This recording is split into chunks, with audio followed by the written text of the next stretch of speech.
ভোর থেকেই রাজধানী জুড়ে মুষলধারে বৃষ্টি, ফোঁটায় ফোঁটায় পড়া বর্ষণে বাজারে ক্রেতা সমাগম কিছুটা কম। আর যারাই ঢুকছেন বাজারে, নিত্যপণ্যের আকাশছোঁয়া দামে ইতি ঘুরছেন কি কিনবেন আর সংসারের জন্য এই মুহূর্তে কি বেশি জরুরি।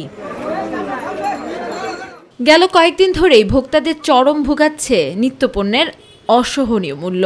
সপ্তাহ ব্যবধানে নিত্যপণ্যের বাজার হয়ে উঠেছে আরও অস্থির।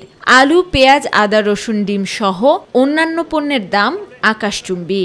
ব্রয়লার 150, আসে 70 আর 75 দেশি। সবজির বাজারেও আগুন দশা।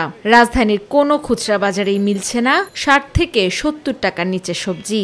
বিক্রেতারা ন্যায্য মূল্যে বিক্রির কথা জানালেও ভোক্তারা বলছেন ভিন্ন কথা।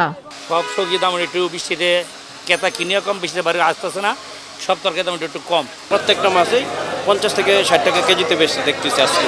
সবজিও 80 টাকার নিচে কোনো সবজি নেই, 70 থেকে 80 টাকা সবগুলো সবজি আর কি। কমেনি মাছ মাংসের দামও। বৃষ্টির অজুহাতে দাম হাঁকা হচ্ছে অতিরিক্ত। কেজি প্রতি প্রায় সব মাছেরই দাম বেশি। দোকানদার মুরগির যে দাম বলছেন, ক্রেতা জানাচ্ছেন পণ্য কিনেছেন বাড়তি দামে।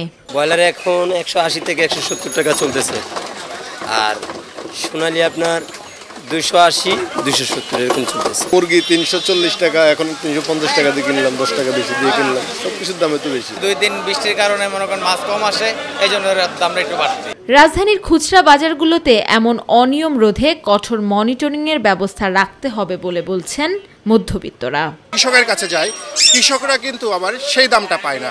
আবার তারা যখন বিক্রি করে, তারাও বলে আমরা বেশি প্রফিট করতে পারি না। তাহলে মাঝখানের এই টাকাটা কোন জায়গায় যায়? সো এই জায়গাটা আমি মনে করি একটা মনিটরিংয়ের ব্যবস্থা করা দরকার। আমেনা হীরা, মাই টিভি, ঢাকা।